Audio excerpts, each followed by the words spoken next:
성도 여러분 안녕하십니까? 오늘도 아침 예배에 찾아오신 모든 성도님들을 진심으로 환영합니다. 오늘 우리는 어제에 이어서 거듭남이라는 귀한 주제로 함께 말씀을 나누고 있습니다. 오늘 예배를 통해 우리 모두가 하나님의 은혜 안에서 거듭남의 의미를 되새기고 더욱 성숙한 믿음의 삶을 살아갈 수 있기를 간절히 소망합니다. 이제 기도하겠습니다. 하늘에 계신 아버지, 우리의 심령을 새롭게 하실 말씀을 기대하며 감사드립니다. 오늘 거듭남에 대한 말씀을 통해 우리 모두가 영적으로 새롭게 되기를 원합니다. 우리의 묵은 생각과 습관들을 벗어버리고 그리스도 안에서 새로운 피조물로 살아가게 하여 주시옵소서. 이 시간 전해질 말씀을 통해 우리의 마음을 열어주시고 주님의 음성을 선명하게 듣게 하여 주시옵소서. 예수님의 이름으로 기도드립니다. 아멘. 오늘은 목사님께서 특별한 말씀을 준비해 주셨습니다. 함께 묵상할 제목은 거듭남 2부의 말씀입니다. 이제 목사님께서 권면의 말씀을 전해 주시겠습니다. 안녕하십니까?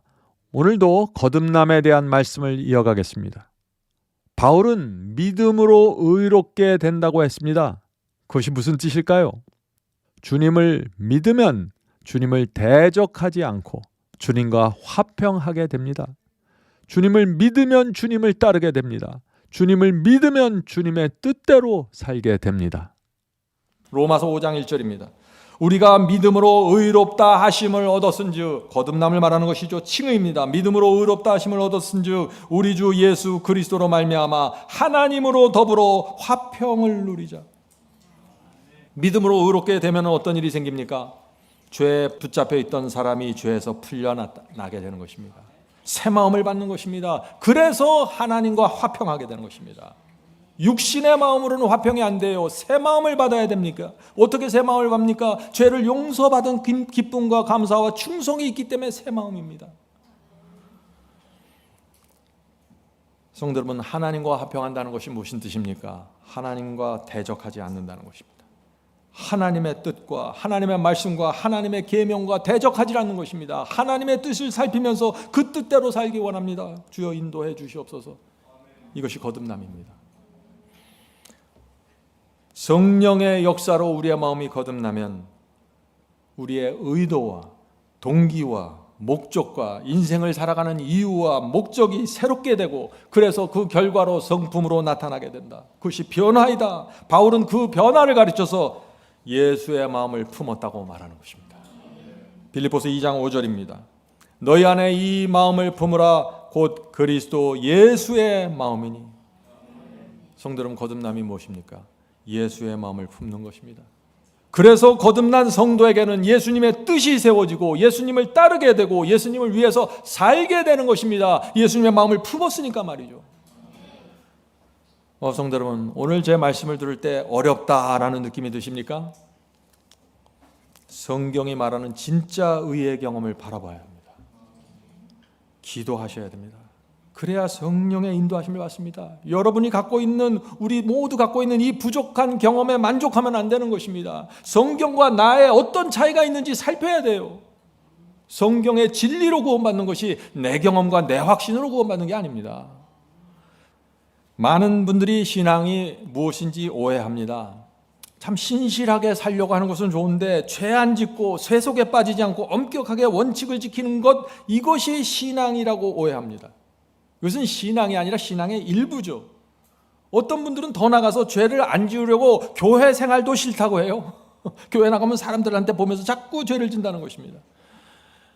성도 여러분, 잊지 마세요. 이 거듭남은 사람을 복음적으로 만드는 거지 수도승으로 만드는 것이 아니에요. 그걸 잊으면 안 돼요. 로마서 12장 10절입니다. 로마서 12장 10절. 형제를 사랑하여 서로 우애하고 존경하기를 서로 먼저 하며. 그리스도의 의의 옷을 입고 거듭나면 형제를 사랑하게 됩니다. 먼저 존중하게 됩니다. 이것을 거듭남입니다. 우리 모두 이 거듭남을 받게 되길 제가 간절히 바랍니다. 자, 질문 드리죠. 그리스도의 의의 옷을 입을 때, 거듭날 때 어떤 변화가 생깁니까? 거듭남에 대한 또 하나의 특징이죠. 죄의 미각을 잃어버리게 됩니다. 죄의 미각, 죄를 싫어한다는 것입니다. Message to Young People 338입니다. 그리스도의 의의 옷을 입을 때 우리는 죄에 대한 미각을 잃게 될 것이니 이는 그리스도께서 우리와 함께 일하시는 까닭이다. 우리는 혹 실수할 수도 있다. 거듭나고 성화되어도 실수할 수 있습니다.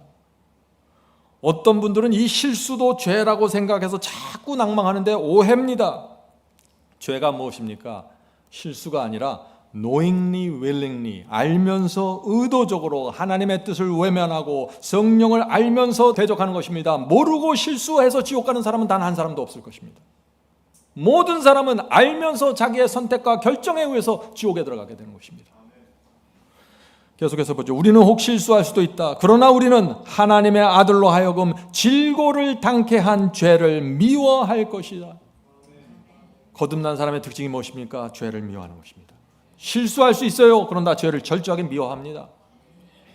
의롭다 하심을 받게 되면 우리 속에 죄를 미워하는 정신이 세워집니다. 왜 죄를 미워하게 될까요? 죄 때문에 그리스도께서 피를 흘리고 죽으셨기 때문입니다. 어떻게 죄를 사랑할 수 있어요? 거듭난 사람이. 고린도후서 5장 17절입니다. 고린도후서 5장 17절. 그런즉 누구든지 그리스도 안에 있으면 새로운 피조물이라. 이전 것은 지나갔으니 보라 새 것이 되었도다. 성도 여러분, 이것은 그저 철학적인 표현이 아니에요. 이것은 실제 일어나는 변화라는 것입니다. 거듭났다는 것이 뭐예요? 새로운 피조물이 되었다는 것입니다. 전에 싫어하던 것을 좋아하게 되었다는 것입니다. 전에 좋아하던 것을 이제는 싫어하게 되었다는 것이에요. 변화가 생긴 것입니다.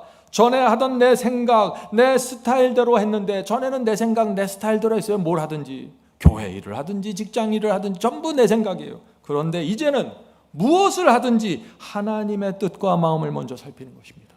새로운 피조물이 된 것입니다. 그래서 이전 것은 지나가고 새 것이 되었다고 하는 것입니다. 성도 여러분, 새로운 피조물이 되면 그래서 우리 마음속에 이런 소원이 날마다 올라오게 되는 것입니다. 빌립보 4장 8절입니다. 빌립보 4장 8절. 무엇에든지 참되며 무엇이든지 경건하며 무엇이든지 옳으며 무엇이든지 정결하며.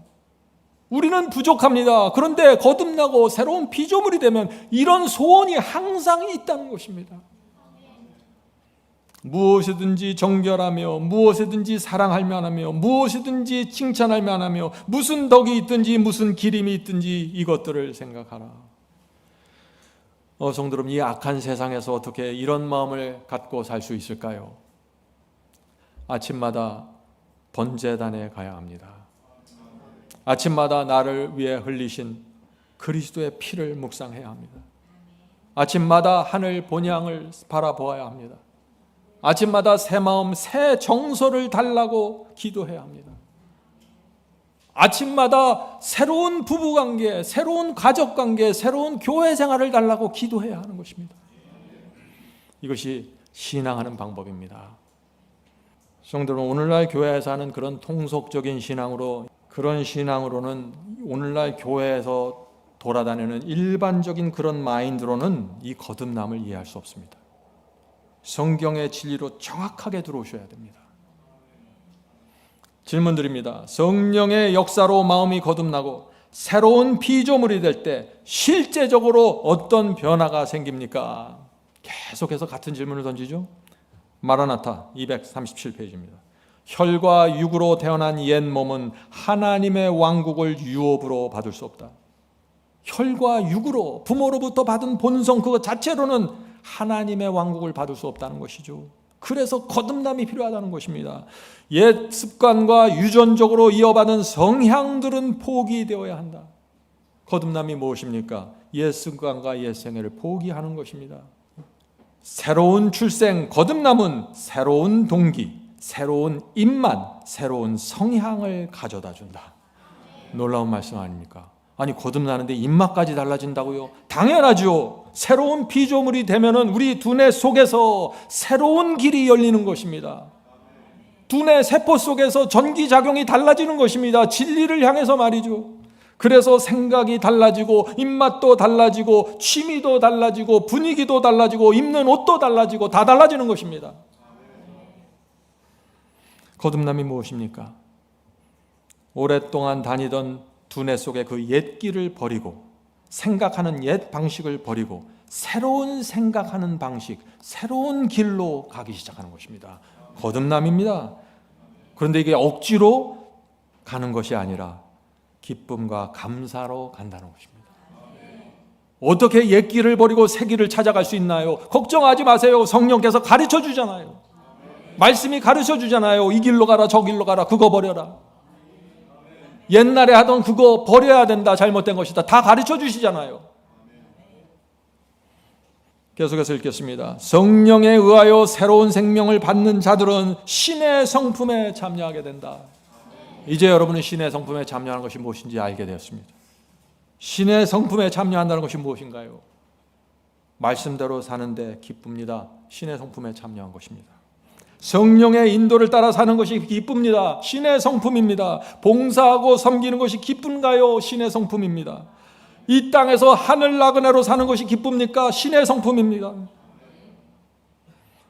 그들의 모든 습관과 행습은 그들이 그리스도와 관계를 맺고 있다는 사실을 증거해 준다. 스스로 그리스도인이 되었다고 공언하는 사람들이 성품과 기질에 있어서 모든 타고난 결점들을 그대로 보존하고 있다면 세상 사람들과 무슨 차이가 있겠는가? 그들은 진리를 거룩해 하는 것으로 이해하지 않았으며 감사하지도 않는다. 그들은 거듭난 적이 없다. 성도 여러분, 이 거듭남이라는 건 이 세상에 존재하는 일반적인 경험이 아닙니다. 아주 특별한 경험입니다. 어려운 경험이 아니라 특별합니다. 왜요? 사람들이 관심이 없어요. 이것은 승리의 복음을 믿는 사람들에게만 일어날 수 있지 않겠습니까? 오늘날 교회에서 말하는 것처럼 모든 사람은 죄인으로 태어나고 죄인으로 태어났기 때문에 죄를 짓는 것은 어쩔 수 없다. 인간이 어떻게 거룩한 말씀에 순종할 수 있는가? 그럴 수 없다. 이런 생각으로는 도무지 성경이 말하는 거듭남을 이해할 수 없는 것입니다.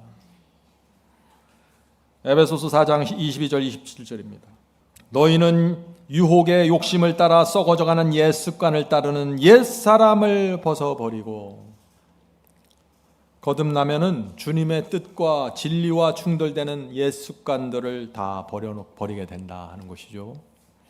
오직 너희의 심령이 새롭게 되어 하나님을 따라 의와 진리의 거룩함으로 지으심을 받은 새 사람을 입으라. 어떻게 새 사람이 됩니까? 세 가지가 필요합니다. 의와 진리와 거룩함입니다. 이 세 가지를 통해서 거룩함이 되는 것입니다. 새 사람이 되는 것입니다. 잊지 마세요. 의와 진리와 거룩함, 이것이 없이는 새 사람이 될 수 없다고요.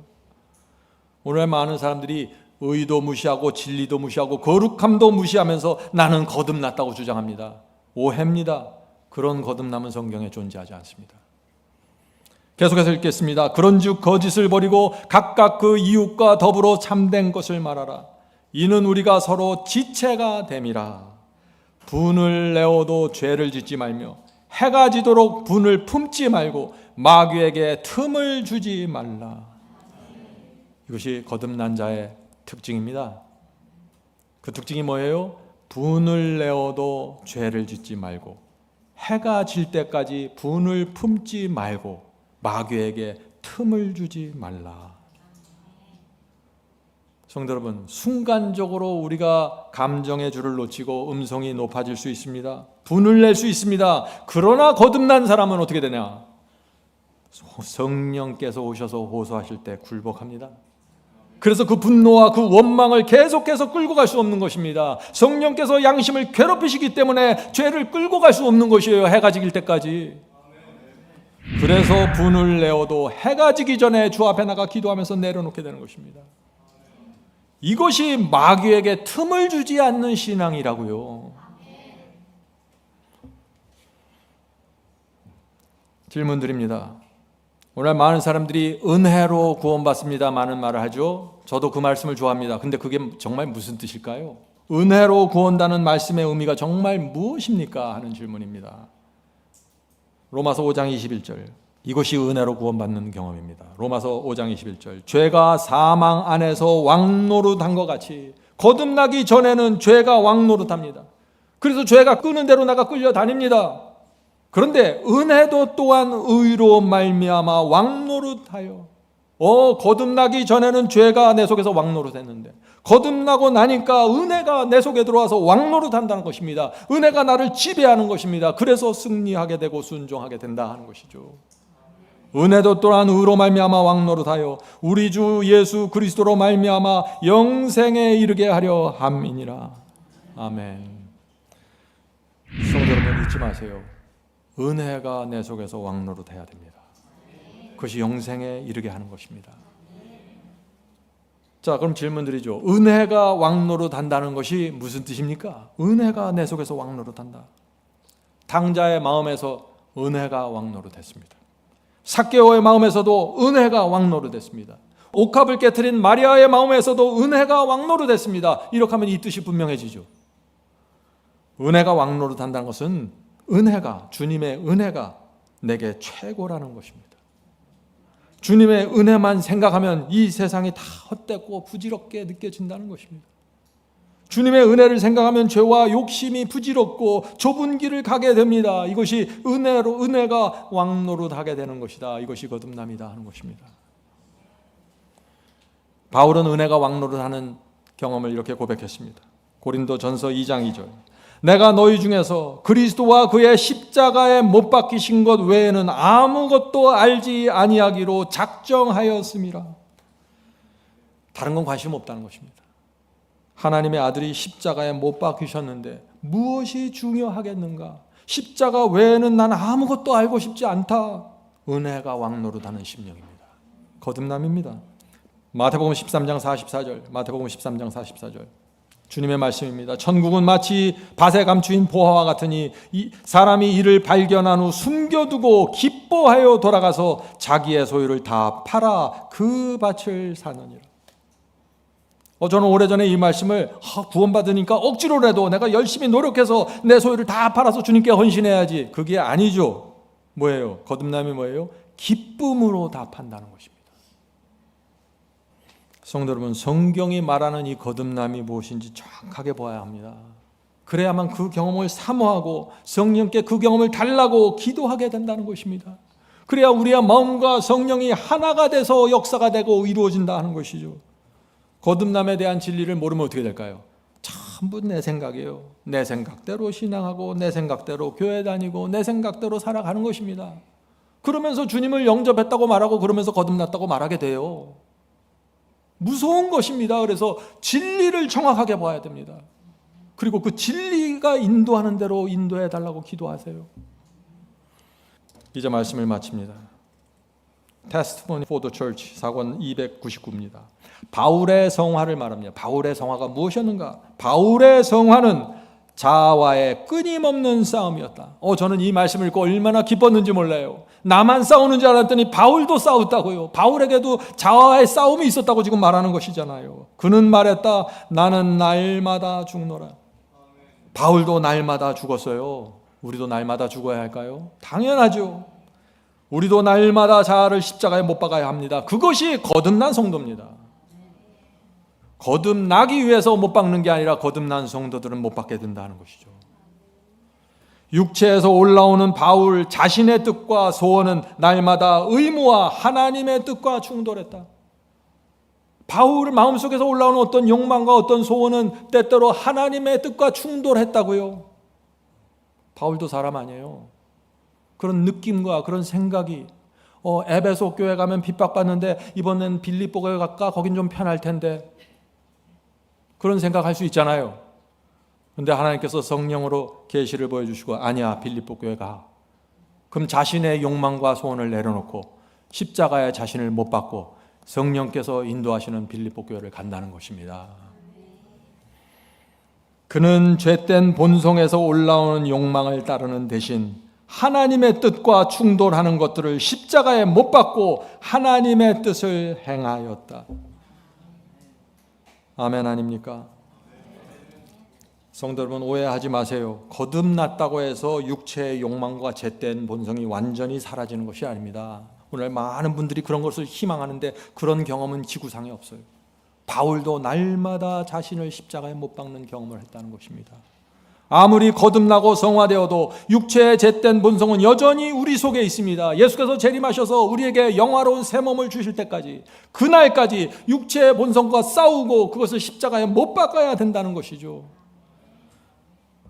그래서 로마서에서 육신을 이렇게 말합니다. 로마서 8장 7절입니다. 육신의 생각은 하나님과 원수가 되다니 이는 하나님의 법에 굴복지 아니할 뿐 아니라 할 수도 없음이니라. 여러분의 마음속에 하나님의 뜻과 대적하는 생각들이 떠오릅니까? 엉뚱한 계획이 세웁니까? 육신에서 올라온 생각입니다. 십자가에 못 박으셔야 됩니다. 모든 사람은 그래서 이런 죄된 본성을 갖고 살아가게 된다. 그래서 우리에게 성령이 필요하다는 것입니다. 성령께서 죄를 미워하는 마음, 육체를 십자가에 못 박고 싶은 소원을 우리 속에 주셔야 하는 것입니다. 그 소원과 그 마음을 받는 것이 새 마음이고 거듭남입니다. Testimony of Treasures 1권입니다. 114. 성화는 한순간, 한시간 혹은 하루에 이뤄지는 일이 아니다. 우리가 자신을 하나님께 드리는 것은 한순간, 하루에도 할 수 있죠. 그러나 성화는 과정이라는 것입니다. 성화는 그렇게 하루에 이루어지는 일이 아니다. 그것은 은혜 안에서 계속적으로 성장하는 것이다. 내일의 투쟁이 얼마나 심할지 오늘 우리는 알지 못한다. 사탄은 살아있으며 활동적이다. 우리는 그를 대적하기 위하여 하나님께 매일 열렬하게 도움과 능력을 간구할 필요가 있다. 사탄이 지배하고 있는 동안에는 우리에게 굴복시켜야 할 자아가 있을 것이며 극복해야 할 약점이 있을 것이요 멈추는 곳이 없을 것이며 우리가 도달하여 완전히 이루었다고 말할 수 있는 지점이 없을 것이다. 성도 여러분, 우리가 할 것은 겸손입니다. 겸손합시다. 자기를 낮춥시다. 계속해서 주님을 바라봅시다. 그렇게 하면은 성령께서 날마다 우리를 인도하시고 성장시켜 주실 것을 믿습니다. 기도하겠습니다. 하늘에 계신 저희들의 아버지, 하나님의 말씀으로 거듭남에 대한 진리를 펼쳐 보여주셔서 감사합니다. 주여, 성령께서 저희 마음에 호소하시고 감동시키셔서 이 거듭남의 진리가 저희 마음에 새겨지고 세워질 수 있도록 도와주시옵소서. 간절한 마음으로 엎드려 기도하는 성도들에게 함께 하시고 이제 이 거듭남이 무엇인지 깨달은 자들 가운데 역사해 주셔서 거룩함과 충성스러움과 강직함과 순결함이 새겨질 수 있도록 역사해 주시옵소서. 저희가 인간적으로 알고 있던 이 의의 경험에 대한 잘못된 생각과 사상들 다 내려놓고 하나님의 말씀이 말씀하시는 그 속으로 정확하게 인도해 주시옵소서. 주의 도우심이 필요합니다. 저희는 다 자기 생각대로 흩어지기를 원하는 그런 양들이오니 주께서 막대기로 인도하시고 지도해 주셔서 저희가 하늘 목자를 따라갈 수 있도록 도와주시옵소서. 오늘 이 자리에 무릎 꿇고 있는 영혼들, 정말 말씀대로 살기 원하고 주님을 사랑해서 계명까지 지키를 원하는 성도들입니다. 주여 불쌍히 여겨주셔서 성령의 새롭게 하심과 중생의 씻음으로 거듭나게 해 주시옵소서. 우리가 다 이루었다 함도 아니요 표대를 향해서 날마다 가오니 주께서 저희를 지치지 않게 하시고 저에게 늘 새로운 마음과 새 정서를 주셔서 진리를 소중히 여기고 진리를 세우는 하나님의 충성스러운 군사가 될 수 있도록 도와주시옵소서. 저희 가정에 부족한 것들, 믿지 않는 가족들 주께서 불쌍히 여기시고 각 가정마다 진리로 연합될 수 있도록 인도해 주시옵소서. 이 모든 말씀 예수 그리스도의 이름으로 간절하게 기도드립니다. 아멘.